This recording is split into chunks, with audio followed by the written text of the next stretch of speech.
Não foi Lucas que deu o título para essa carta, né, para esse livro, na realidade. Quando nós abrimos lá no primeiro capítulo, um pouco acima, tem sempre um título, né, que é dado a cada um dos livros. E Atos, na realidade, é Atos dos Apóstolos, né? A pergunta que nós fazemos sempre quando nós iniciamos a leitura de um livro é qual era o propósito pelo qual aquele livro foi escrito, né? Um livro, ele trata a respeito de um assunto sempre, né? Você compra um livro por conta do assunto que ele trata. Quando você vai lá na estante, você vai olhar lá, você fala assim, um livro sobre santidade. Então você sabe que ele vai falar a respeito daquele assunto. Aqui é um livro de história, né? Um livro que relata a história.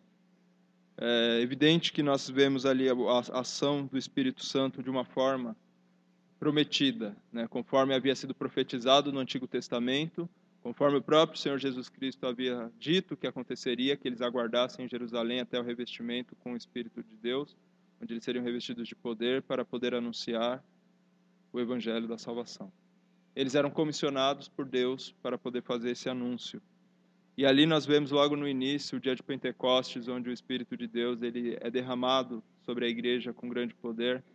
E o apóstolo, como resultado dessa emanação do poder de Deus, eles se tornam ousados em pregar o Evangelho. Aqueles que antes haviam se escondido e fugido, de repente eles se tornam ousados em serem testemunhas dos grandes feitos de Deus. Então, o livro de Lucas, nós sabemos que ele relata a respeito dos grandes atos do Espírito Santo.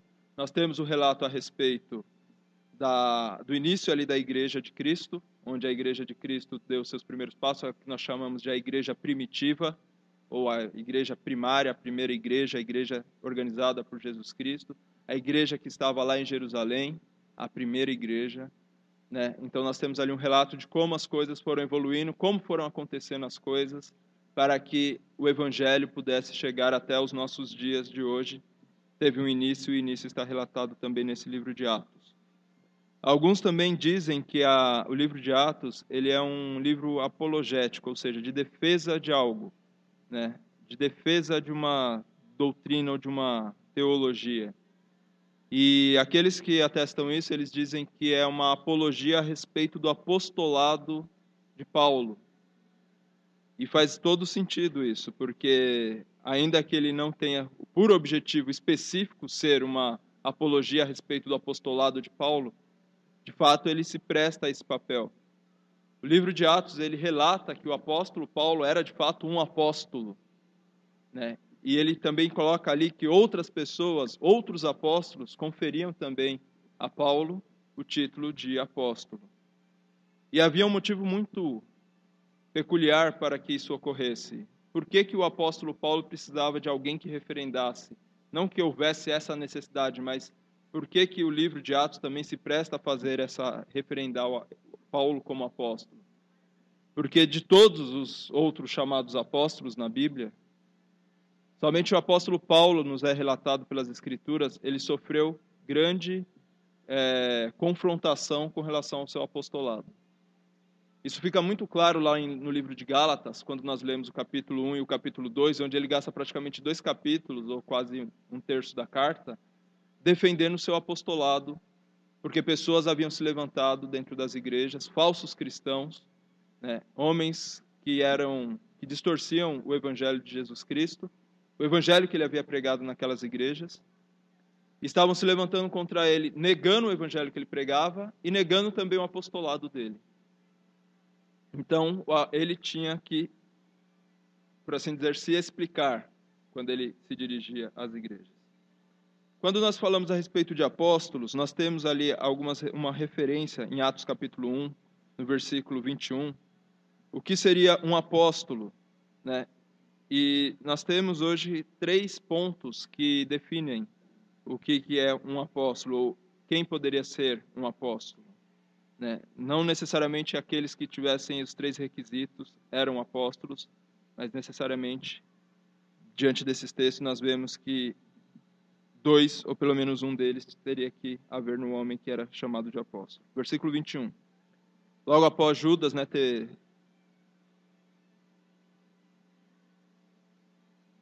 cometido suicídio, era necessário que outro homem tomasse o seu lugar. E no versículo 21 diz Pedro: é necessário, pois, que dos homens que conviveram conosco todo o tempo em que o Senhor Jesus entrou e saiu entre nós, começando desde o batismo de João, até o dia em que dentre nós foi recebido em cima, um deles se faça conosco testemunha da sua ressurreição. Então, quando os apóstolos estavam reunidos, eles precisavam colocar outra pessoa no local que Judas havia vagado, né? A cadeira estava vaga, então faltava ali o 12º apóstolo. Era necessário, segundo o apóstolo Pedro, que o homem que viesse a fazer parte com eles do apostolado tivesse convivido com o Senhor Jesus Cristo, ou seja, ter sido um discípulo de Cristo, desde o início do batismo, que foi quando iniciou-se ali o ministério de Jesus Cristo, até o dia em que ele foi recebido aos céus, ou o dia da ascensão dele. Então era necessário ter convivido com Jesus Cristo durante o seu período ministerial aqui na terra e ter aprendido, naturalmente, do próprio Senhor Jesus Cristo os ensinamentos que eles haveriam de levar à frente. Um discípulo, basicamente, é um aprendiz. Um apóstolo é diferente de um aprendiz no sentido em que ele é autorizado por aquele que o ensina, aquele que o comissiona, a ir com autoridade daquele que o comissionou. Ou seja, um rei ele poderia ter um apóstolo, por assim dizer. Ele enviava uma pessoa, era um mensageiro, era um enviado do rei, que falava com a autoridade do rei a determinados povos. Então, os apóstolos de Jesus Cristo são aqueles homens que foram comissionados pelo Senhor Jesus Cristo para ir com a autoridade de Cristo falar a respeito do reino de Deus. Esse era o homem que deveria fazer parte do apostolado juntamente com os outros 12. Então ele tinha que ter participado desde o início, ter sido um discípulo, teria que ter sido testemunha da ressurreição de Jesus Cristo. Não bastava ele apenas ter aprendido de Cristo e não ter visto com seus próprios olhos que Jesus Cristo, após ter sido morto, apareceu em carne novamente na presença dos demais homens. E nós sabemos que quando Jesus Cristo apareceu novamente depois de ter ressuscitado, ele não apareceu apenas aos 12 apóstolos. Mas a palavra de Deus, né, citada pelo próprio apóstolo Paulo, diz que ele apareceu a mais de 500 pessoas pelo período de 40 dias. E após esse período, ainda, ele apareceu mais uma vez para o apóstolo Paulo. Né? Meio que fora de tempo, como o apóstolo mesmo diz. Por isso até ele diz que ele não era digno de ser chamado um apóstolo. O apostolado de Paulo ele é diferenciado dos outros apóstolos. Os apóstolos eles tinham uma característica na sua vida, que era o fato de que eles eram muito semelhantes, ou na verdade eles eram um tipo daqueles antigos profetas.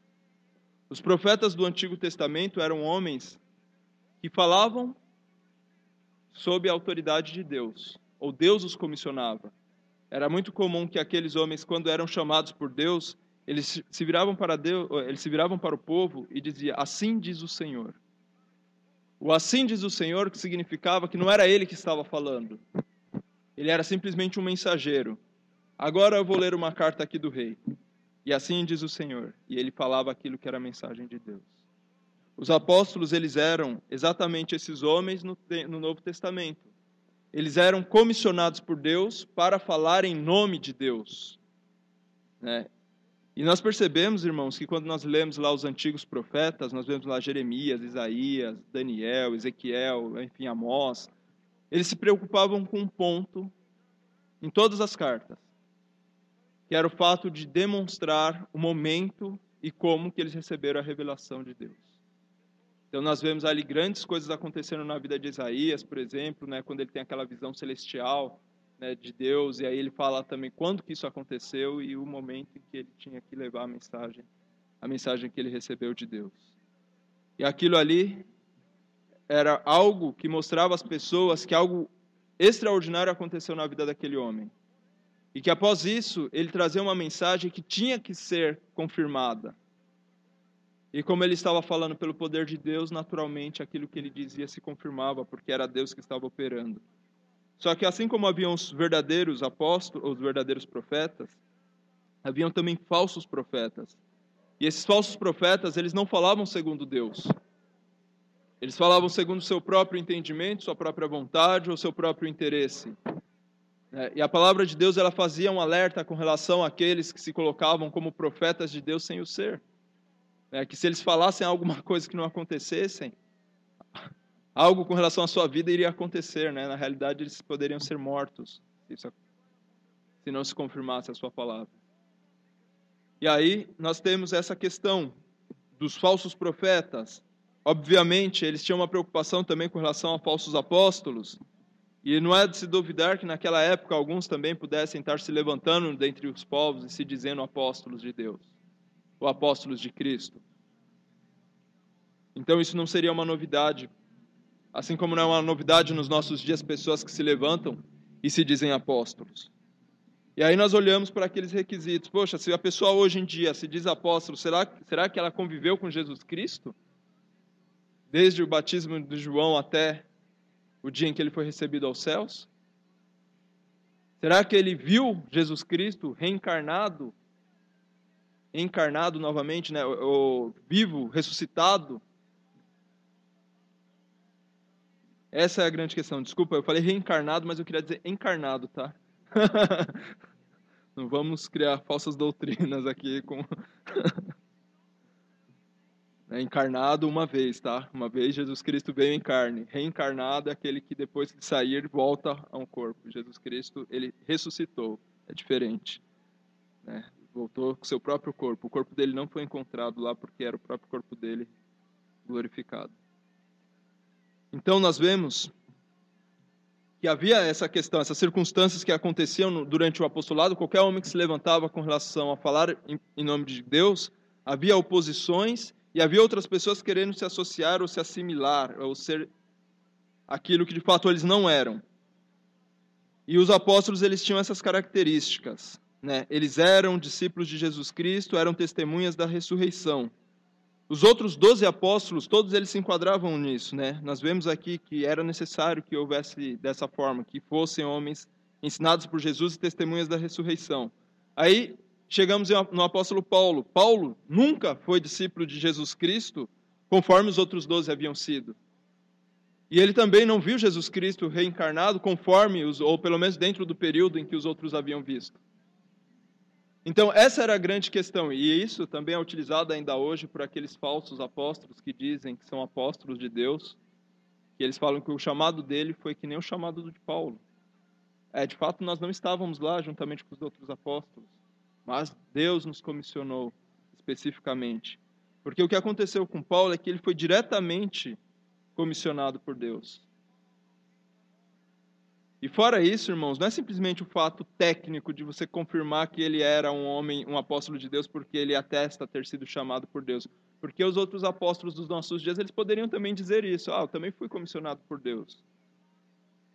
Mas o apostolado, ele era seguido de algumas características muito peculiares, que eram somente dos apóstolos. E o Paulo tinha pelo menos outras duas coisas que aconteciam na sua vida. Primeiro, é que ele tinha poder, e segundo, que ele era referendado pelos demais apóstolos. E nenhum outro apóstolo nos nossos dias demonstra o poder e é referendado por um outro apóstolo, daqueles verdadeiramente apóstolos.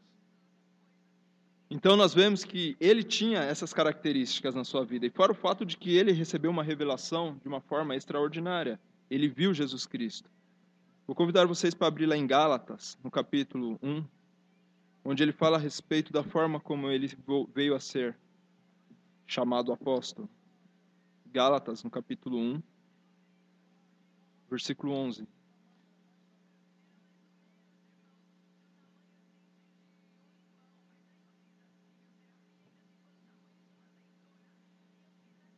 Diz assim: Mas faço-vos saber, irmãos, que o evangelho que por mim foi anunciado não é segundo os homens, porque não o recebi, nem aprendi de homem algum, mas pela revelação de Jesus Cristo.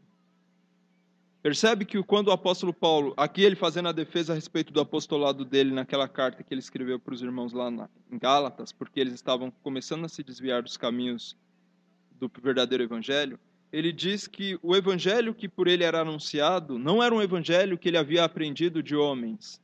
Ou seja, é diferente daquilo que qualquer homem nos nossos dias, ou mesmo no passado, podia atestar, fora os apóstolos. Porque todo homem que aprendeu alguma coisa, aprendeu de alguém. O apóstolo Paulo, o que ele aprendeu, ele não aprendeu dos apóstolos. Ele aprendeu diretamente de Jesus Cristo em uma revelação. Jesus Cristo se revelou ao apóstolo Paulo e o ensinou a respeito do Evangelho. Então, ele sim recebeu de Jesus Cristo os ensinamentos diretamente. É diferente desses homens que se dizem apóstolos nos nossos dias, porque esses homens nós sabemos de onde eles vieram. Nós sabemos onde eles começaram a ouvir a respeito do Evangelho. E nós sabemos onde começaram a se desviar da verdade.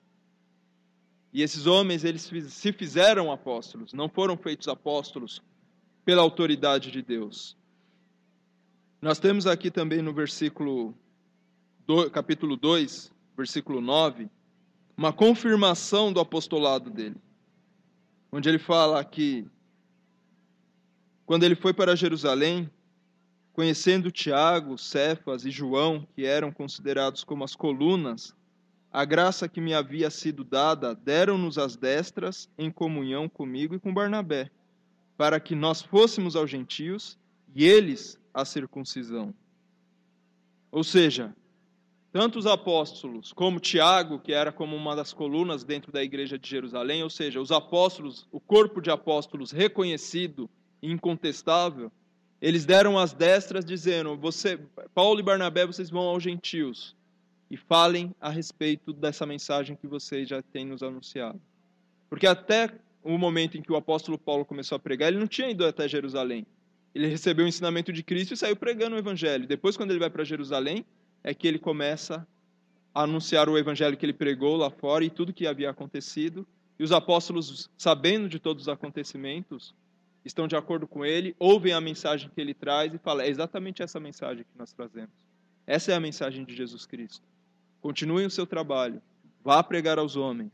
Está confirmado. Você realmente é um portador do verdadeiro evangelho. Nesse sentido, o apóstolo Paulo ele não buscou a referência dos homens. Mas quando ele foi lá, ele fez questão de mostrar o evangelho que ele pregava para que não houvesse divergência entre aquilo que ele havia recebido daquilo que os homens pregavam, daquilo que os outros apóstolos pregavam. Então havia ali coerência, havia coesão dentro da mensagem, o que demonstrava que a fonte da mensagem era a mesma. Era a mesma mensagem que eles haviam recebido, era a mesma mensagem que eles estavam pregando. O apóstolo Pedro ele dá um testemunho a respeito de Paulo na sua carta, segunda carta de Pedro, capítulo 3.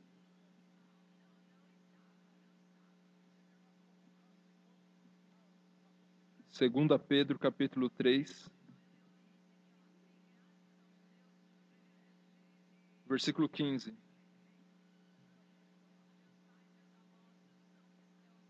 Pedro 3:15. É uma das declarações aqui mais contundentes com relação à autoridade apostólica de Paulo, onde Pedro diz assim, e tendo por salvação a longanimidade de nosso Senhor, como também o nosso irmão Paulo vos escreveu, segundo a sabedoria que lhe foi dada, falando disto, como em todas as suas epístolas, entre as quais há pontos difíceis de entender, que os indoutos inconstantes torcem, e igualmente as outras escrituras, para a sua própria perdição. Então, o que o apóstolo Pedro está nos dizendo dentro desse trecho? Ele está falando para nós que a respeito daquilo que ele vinha tratando, que é a respeito da salvação, e ele fala da salvação e da longanimidade de Deus, é exatamente a respeito disso que o apóstolo Paulo escreveu nas suas cartas. Cartas que aqueles homens que estavam lendo, que haviam recebido a carta de Pedro, haviam recebido.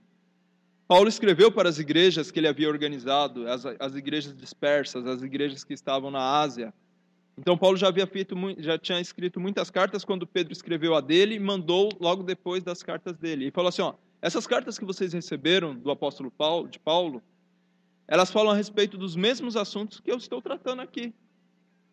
E ainda que haja pontos difíceis de se entender, e por conta disso existem dentre vós homens que distorcem a verdade, e os indoutos que eles chamam aqui, pessoas que torcem a palavra, nós devemos ter essa palavra igualmente às outras escrituras, né?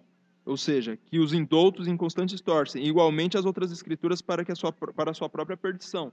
Os indoutos e inconstantes, eles pegavam tanto as cartas de Paulo, quanto as outras escrituras, fazendo uma referência aqui ao Antigo Testamento, as escrituras proféticas, e dizendo que as cartas de Paulo e as outras escrituras eram distorcidas por esses homens. Ou seja, ele coloca no mesmo patamar as cartas proféticas com as cartas de Paulo, dizendo que tanto aquilo que os profetas escreveram era exatamente a vontade de Deus, como aquilo que o apóstolo Paulo havia escrito para eles também era a expressa vontade de Deus. Então Paulo, ele tinha não só a própria certeza a respeito do seu apostolado pelo fato dele ter visto a Cristo e Cristo ter falado, você vai pregar o evangelho, como ele tinha a certeza por conta, ele tinha a confirmação por parte dos outros apóstolos, que falavam a respeito dele como sendo um homem de autoridade, escrevendo segundo os profetas. E o apóstolo Paulo também deixa uma mensagem que é bastante interessante quando ele fala que ele vai até Corinto. Porque ali também havia pessoas que estavam contestando o seu apostolado. E ele fala, mas quando eu for ter convosco, eu não irei ter convosco somente em palavras, mas também em poder. Na realidade, irmãos, aquelas pessoas que receberam a carta de antemão, pela misericórdia de Deus, eles tiveram tempo de se arrepender.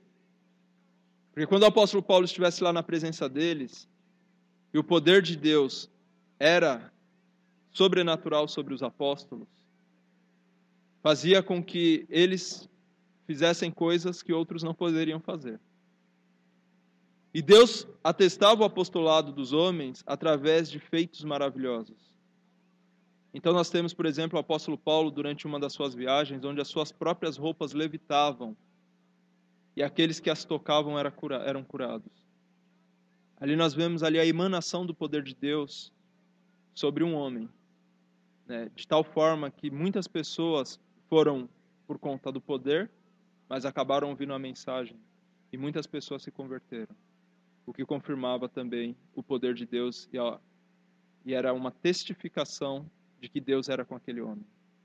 Isso aconteceu tanto com Jesus Cristo quanto com os apóstolos. O próprio Senhor Jesus Cristo, quando ele pregava e fazia os milagres, o propósito pelo qual Jesus Cristo fez tantos milagres, era para atestar a sua divindade. Porque homem nenhum fazia aquilo que Jesus Cristo fazia. E jamais se ouviu a respeito de qualquer homem que tenha feito algo parecido. E quando nós lemos o Antigo Testamento, nós vemos o poder de Deus em cima dos profetas. Eu acho que os casos mais notórios, assim, mais marcantes, é o caso de Elias e Eliseu. Que aqueles homens, segundo a palavra de Deus, aquilo que eles abençoassem seria abençoado, e aquilo que eles amaldiçoassem seria amaldiçoado. E ali tivemos também a emanação do poder de Deus sobre dois homens. E eles vão lá e contra os profetas de Baal e contra um monte de homens, e as pessoas vêm contra eles, e nós vemos só o poder de Deus agindo, vez após vez, sobre os homens. Mas ainda que houvesse esse relato profético desses grandes homens, em Jesus Cristo houve a maior concentração de milagres de todos os tempos. Não era comum aos homens ver tantos milagres. E esses milagres que eles viam em Jesus Cristo foram vistos também nos apóstolos. Então nós vemos que o apóstolo Paulo, ele era referendado não por uma fonte, mas tanto pela fonte divina, mas também por aqueles homens que eram instrumentos de Deus aqui na terra para manifestar o seu poder. Ele sofria muita oposição dentre aqueles falsos cristãos que estavam ali inseridos, e havia algo também que falava contra Paulo, que era a sua reputação diante da igreja. A sua antiga, o seu passado. Ele era já conhecido da igreja antes de ser convertido. E não era nada bom o seu passado. Ele dizia que ele era um fariseu de fariseus. Ele aprendeu com o maior mestre daquela época, Gamaliel. E ele perseguia todos os homens daquele caminho, que ele chamava de seita. Vamos ver como aconteceu isso lá em Atos capítulo 9, versículo 3. Versículo 1. Atos 9, versículo 1.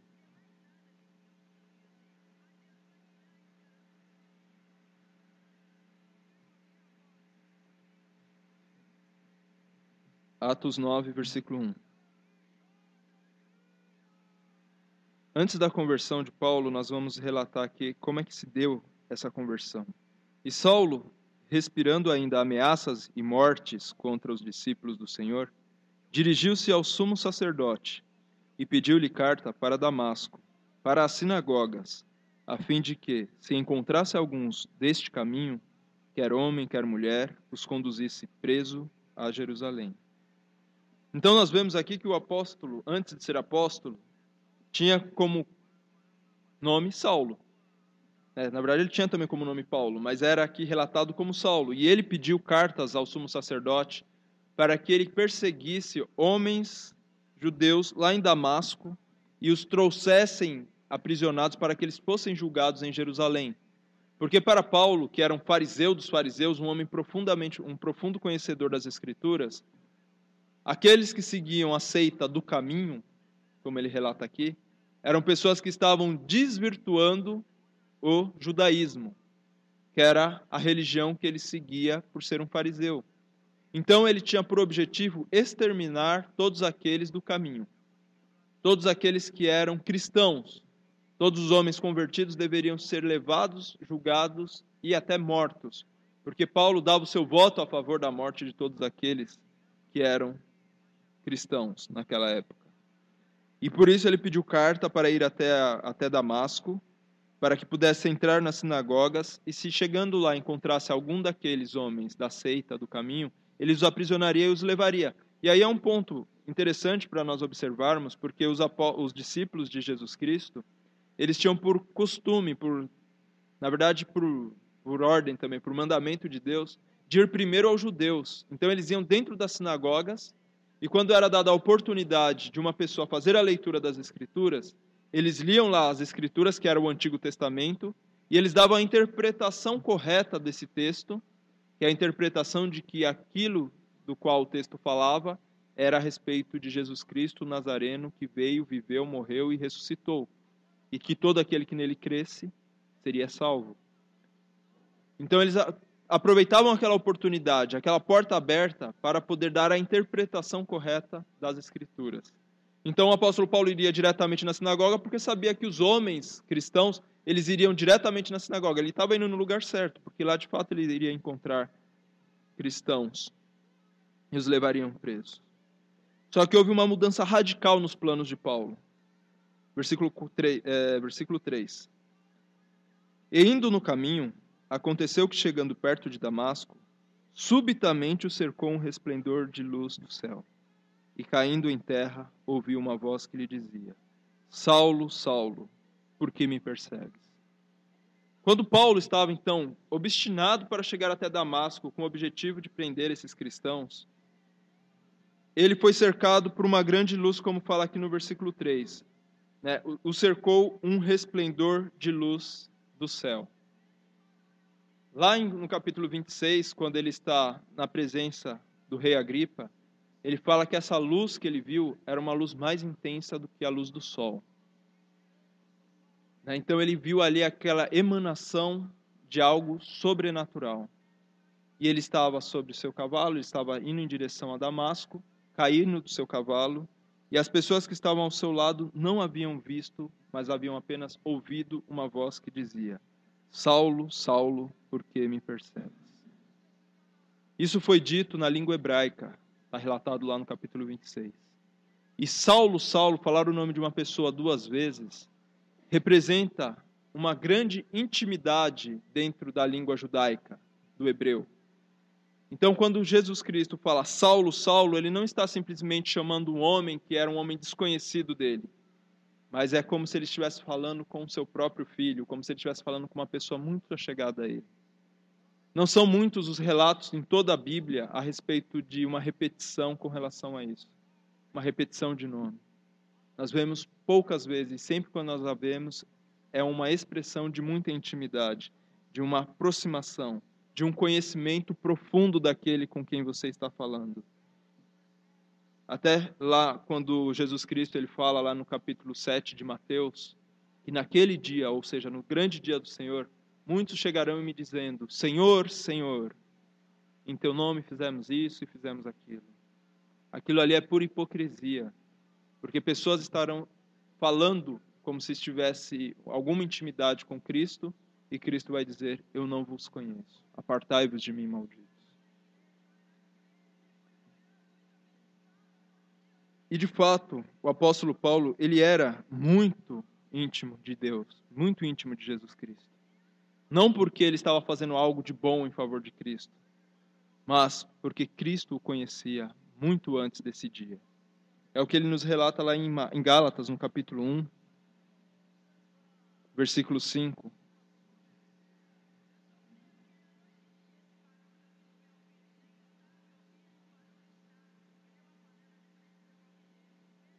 Gálatas capítulo 1, versículo 15. Versículo 15.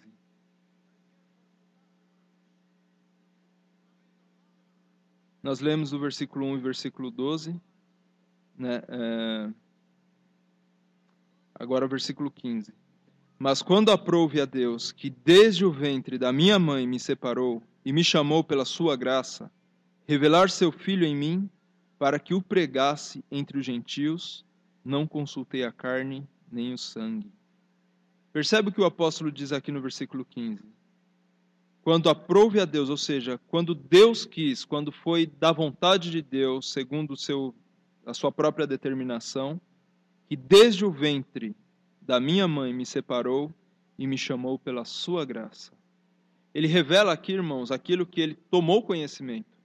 E ele tomou esse conhecimento porque ele ouviu diretamente de Jesus Cristo.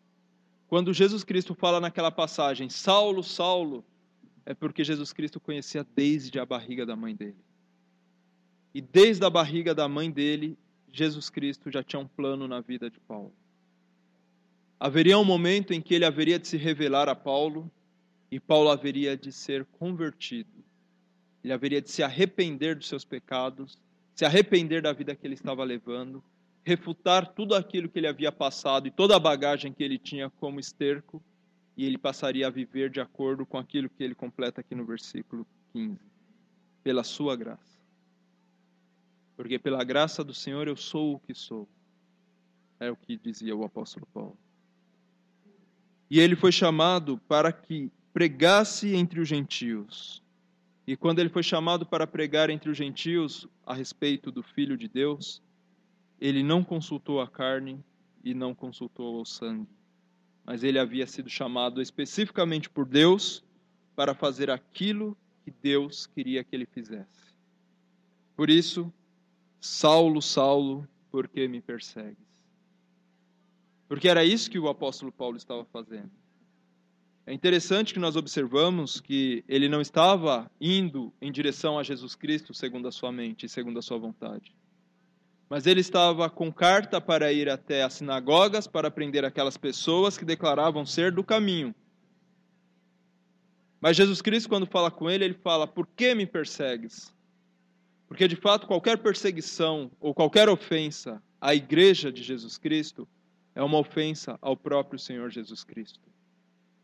Porque a igreja é o corpo de Jesus Cristo. É a noiva de Cristo. Daí vem aquela analogia. Na verdade, o nosso casamento é uma analogia, né, e serve para isso. O casamento dos seres humanos é representativo daquilo que Deus faz entre o Filho e a igreja. Ambos se tornam um só corpo. Então a perseguição à igreja de Jesus Cristo era uma perseguição ao próprio Senhor Jesus Cristo. Não é porque você persegue a minha igreja, mas é porque me persegues. Porque eu tenho uma relação pessoal com a igreja que você está perseguindo. Versículo 5. E ele disse: quem és, Senhor? E disse o Senhor: eu sou Jesus, a quem tu persegues. Duro é para ti recalcitrar contra os aguilhões. Então nós vemos aqui uma declaração do apóstolo Paulo no sentido de: quem é, Senhor? Talvez ele soubesse que esse Senhor aqui, até escrito com letra maiúscula na minha Bíblia, não quer dizer que esteja certo isso. Talvez ele esteja somente perguntando quem é que estava falando com ele. Mas é mais provável que ele soubesse que aquilo que estava acontecendo com ele não era algo normal. Porque nenhuma pessoa acharia que aquilo era normal. O resplendor de luz mais intenso do que o sol, e uma voz que ele não sabia de onde vinha, em um caminho deserto? Provavelmente ele sabia, por conta de todo o conhecimento que ele detinha a respeito das Escrituras, e o próprio relato dos antigos profetas, que diziam a respeito de uma grande luz, de um estado de debilidade na presença do divino. Talvez ele soubesse que era algo de Deus. Mas ele faz essa pergunta. E Jesus Cristo responde: sou eu, Jesus, quem tu persegues.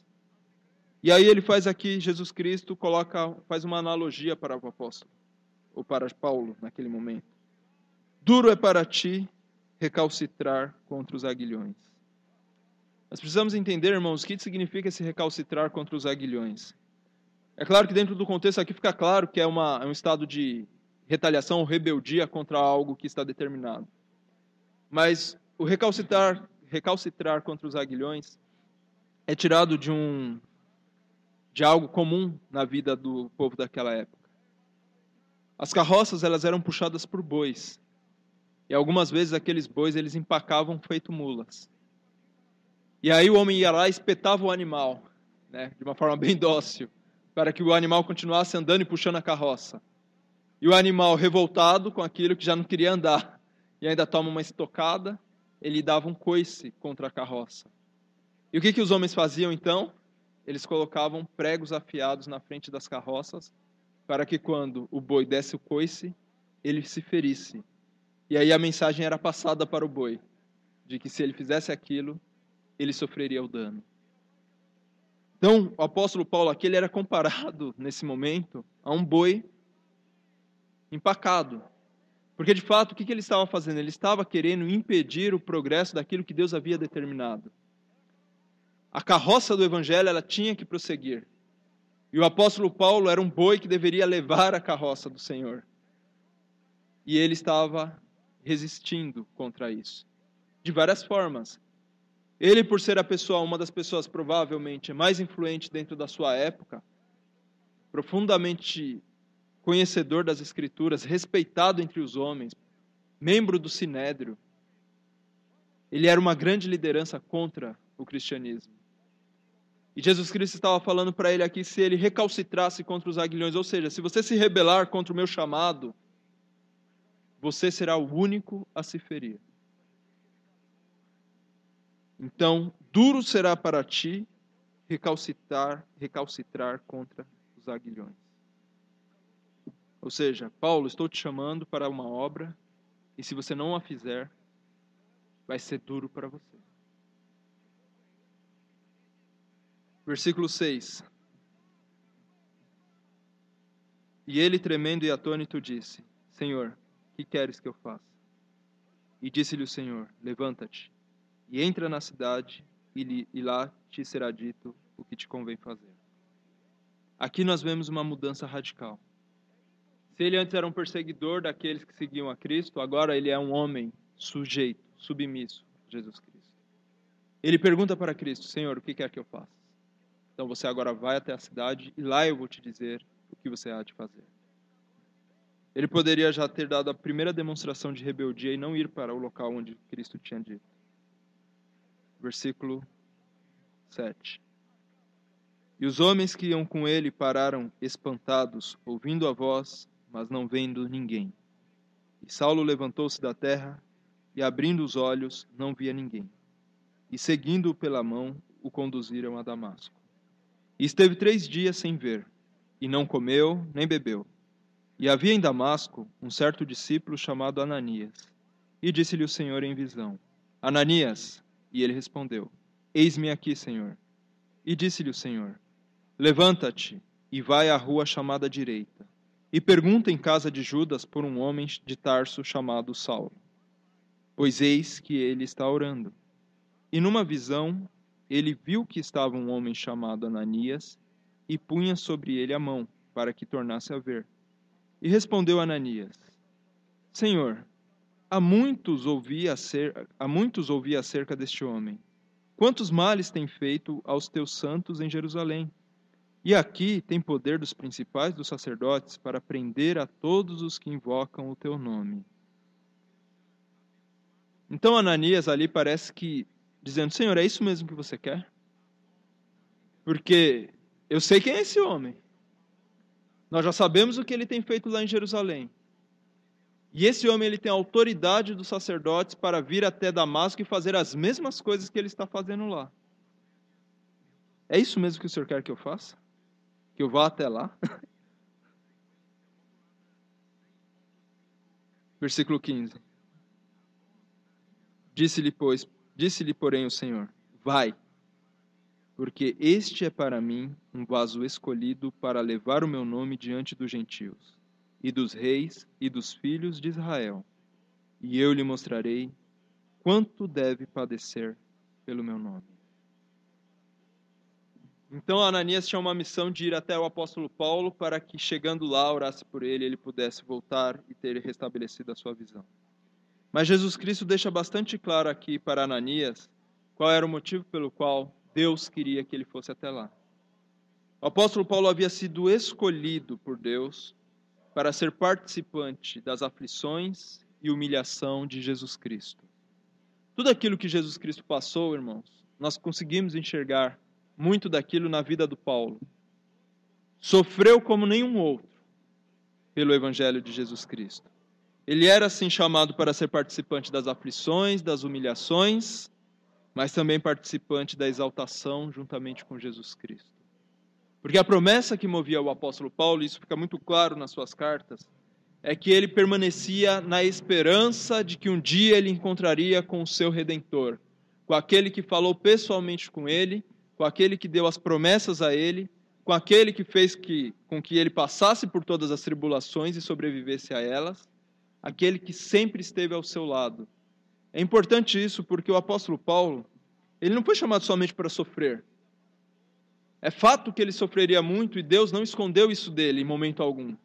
Ele disse: você vai ser chamado para sofrer as aflições, humilhações, e o relato do seu ministério é exatamente esse: náufrago, açoitado, expulso de cidades, picado por serpentes venenosas, sempre em situação de perigo, mas sempre mantendo a esperança e exortando a igreja que mantivesse a esperança a respeito daquilo que estava por vir. Um homem que reputou tudo aquilo que ele tinha por nada. Ele falou que tudo aquilo que ele tinha passado da vida dele até aquele momento em que ele conheceu o Evangelho não podia se comparar em peso de glória com relação àquilo que estava para se revelar em Jesus Cristo no dia da sua volta. Um homem que estava em dúvida entre viver e poder ser útil aos seus irmãos e conterrâneos, ou morrer e estar logo com Jesus Cristo. Porque se morresse, logo ele estaria com Cristo, isso seria muito melhor para ele. Mas, por outro lado, ele olhava para aqueles homens que não tinham conhecimento de Cristo, que não haviam sido alcançados pelo Evangelho, e logo ele pensava, poderia ficar mais um tempo para poder pregar o Evangelho para eles. Um homem que diz: segui a Cristo como eu o sigo, ou siga os passos de Cristo, mas se não podeis fazer assim, siga o meu exemplo, porque eu sou um imitador de Jesus Cristo. De fato, o mais devoto e mais obediente homem relatado nas Escrituras. Quando nós vemos a respeito daquilo que a Bíblia relata, talvez pudesse ter havido um homem mais piedoso, mais voltado. Mas o que nós temos nas Escrituras é que o apóstolo Paulo, ele não é comparado a nenhum outro dos apóstolos.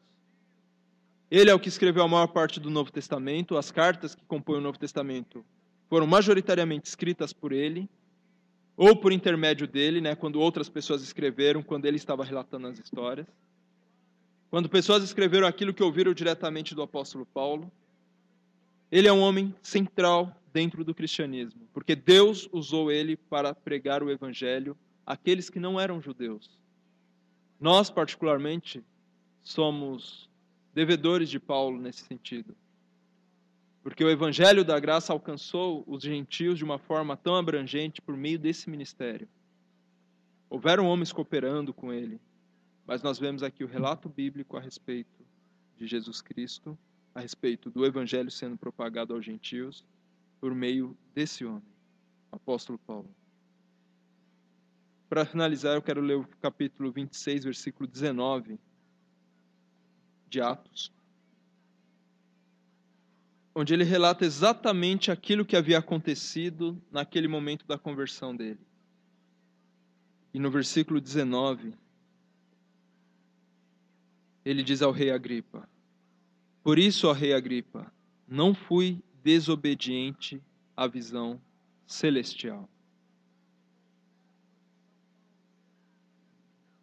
A lei de Deus, ela se resume em obediência. O evangelho de Jesus Cristo, ele se resume à obediência. O que é anunciar o evangelho de Cristo? Não é nós anunciarmos que Deus, o Pai Todo-Poderoso, enviou o seu Filho para perdão dos pecados de todo aquele que nele crê?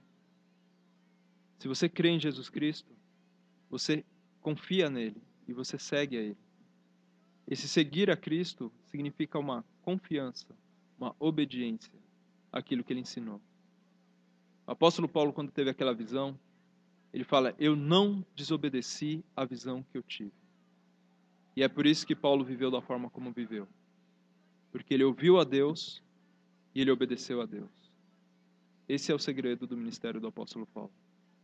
E o segredo de uma vida cristã devotada a Deus é a obediência à sua palavra. E nós devemos levar como exemplo a vida de Paulo e aplicar em nossas vidas.